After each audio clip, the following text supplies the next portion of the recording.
lucky people. That's not about me, that's just the way it is. I have a little humor that has nothing to do with my talk, but it was so funny. Huh, Roberta? Yes. I want to share it with you this morning just for giggles. It's called Old Butch the Rooster. Fred was in the fertilized egg business. He had several 100 young pullets and 10 roosters to fertilize the eggs. He kept records, and any rooster not performing went into the soup pot or was soon replaced. This took a lot of time, so he decided to buy some tiny bells and attach them to his roosters. Each bell had a different tone, so he could tell from a distance which rooster was performing. Now he could sit on his porch and fill out his efficiency reports by just listening to the bells. Fred's favorite rooster, Old Butch, was a very fine specimen indeed. But this morning he noticed that Old Butch's bell hadn't rung at all. When he went to investigate, he saw the other roosters were busy chasing pullets. Bells are ringing, but the pullets, hearing the roosters coming, would run for cover. To Fred's amazement, Old Butch had his bell in his beak, so it wouldn't ring. He'd sneak up on a pullet, do his business, and go on to the next one. Fred was so proud of Old Butch, he entered him into the Brisbane City Show, and he became an overnight sensation with the judges. The result was the judges not only awarded Old Butch the Nobel Peace Prize, but they also awarded him the Pulitzer Prize as well. Clearly, Old Butch was a politician in the making. Who else but a politician could figure out how to win two of the most coveted awards on our planet by being the best at sneaking up on the unsuspecting populace and screwing them while they weren't paying attention?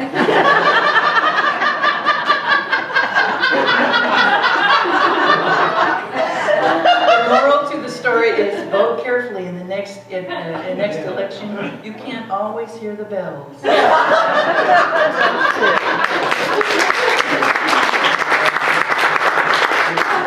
thought that was too good to pass up.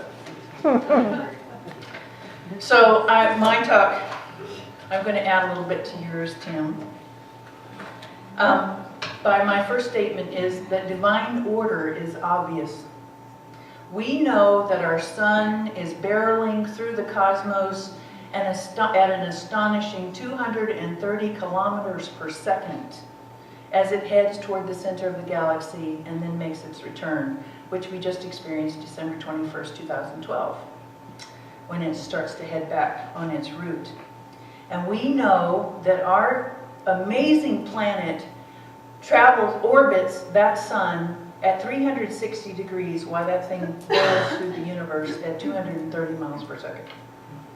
And we know that our sun rotates, or our planet rotates, so that we get half day and half night. And we know that our planet wobbles so that we get 4 seasons. We get one of renewal, one of ripening, one harvest, and one rest. And we also know that divine order is taking care of our bodies. We know that we blink, we breathe, our heart beats, and thousands of other processes that are going on without us having to even consider what's going on inside of there. There are many things that we gladly give to divine order, except our own lives. We seem to accept the weather. At least we make air conditioners and heaters and galoshes and blankets and coats and whatever we need to weather the weather. And we thank God that the stars are going to twinkle tonight as we go out and take a look at them. And Lord have mercy, what would happen if all of a sudden we went out and there were no stars? And we know babies will be born in every shape and form, every plant, every bug, every fish, amphibian, reptile, mammal, human, whatever, rock, and we also know that those forms will wither and die. And we trust all of this is taking place, and there's something inside of us that said the world is in order, at least the physical and non-physical outside of this lifetime that we're walking around in. We accept nature even when we complain about it. when we fight and resist and complain about about divine order in ourselves, but don't you find that that is the absolute mechanism that helps us to push us toward having peace? It's like everybody wants peace. They all want calmness. We all want serenity in our lives. But if we get too much of that, we want chaos because it's fun. Until it gets to be too much, and it's like, God, why are you punishing me? What did I do? Divine order is obvious. But I want to share some fun facts. I had so much fun putting this one together. I think it just tugs on my wannabe scientist in me because I loved biology when I was in high school. I loved chemistry. I wanted to be an R&D scientist and inventions and all that stuff. But I ended up being a hairdresser. Divine order. So I got fascinated with all these documentaries, and one of the ones I came across was Nikola Tesla. And thanks to Nikola Tesla, we have robotics and laser and remote controls and wireless communication and electricity and all of those wonderful things. And he was alive and well at the time of Edison, who was giving us the incandescent bulb and direct energy, but also the telephone, movie cameras, telegraph, all of these astounding things. And then that led me to, and I am a student of astrology, that sometime around that time, the late 1800s, I thought they discovered Uranus in the heavens. But I looked it up, and Herschel discovered Uranus in 1781, the very year that our Constitution was ratified. And what that represents in our lives is innovation, invention, and uncommon solutions to common problems. And when they discovered Uranus, there was a plethora of great thinkers. I mean, I was looking at all of the inventions that was discovered in the 1800s and 1900s.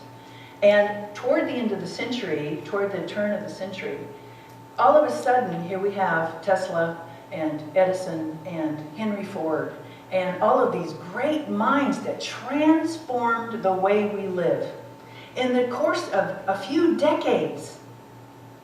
But also, at that same time, we had Mary Baker Eddy, we had Emma Curtis Hopkins,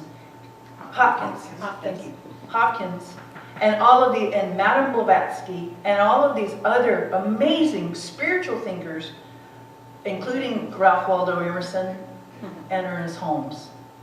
Ernest Holmes published the Science of Mind textbook in 1926.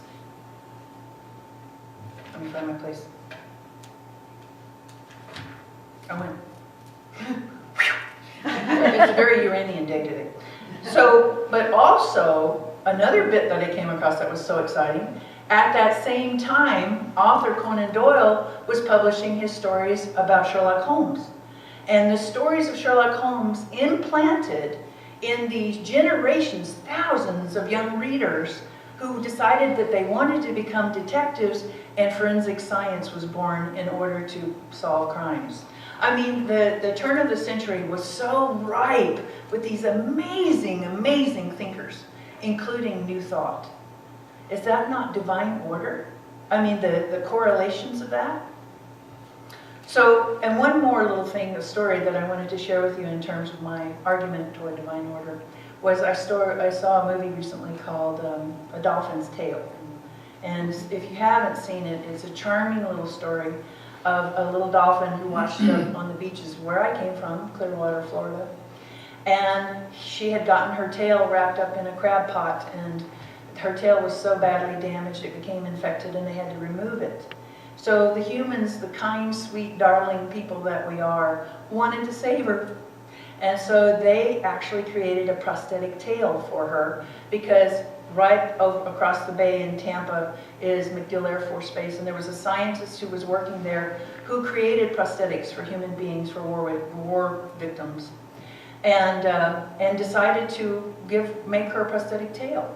But the problem was the dolphin's skin is so very sensitive that she couldn't stand the pressure of the straps that would hold on the tail. So out of that need came something called Winter's Gel, It is a silicone gel that they made a sock for her so that she could tolerate her straps, so she could have a tail. Because dolphins, without her tail, she was swimming like this. And in the case of a dolphin, what that does is it would ultimately kill her because her spine is not designed to be used that way. So with her little tail, then she could stay and she could be the dolphin that she is. But out of that, I wonder, and I didn't research it, but I can't help my busy little brain from thinking, well, maybe that's where all these silicone products came from to help us in the kitchen. You know, these things that we make cookies on, and the handles and all the stuff that comes out of silicone. But Winter's gel was also used then for humans who make their prosthetics much more comfortable. And then it occurred to me that on one of the TED Talks, there is a designer in India who made prosthetic feet or legs for amputees. And they are so incredibly trick that these guys can run with a prosthetic leg and they can also climb trees. So TED is totally awesome. If you haven't watched them, you should. It's really cool.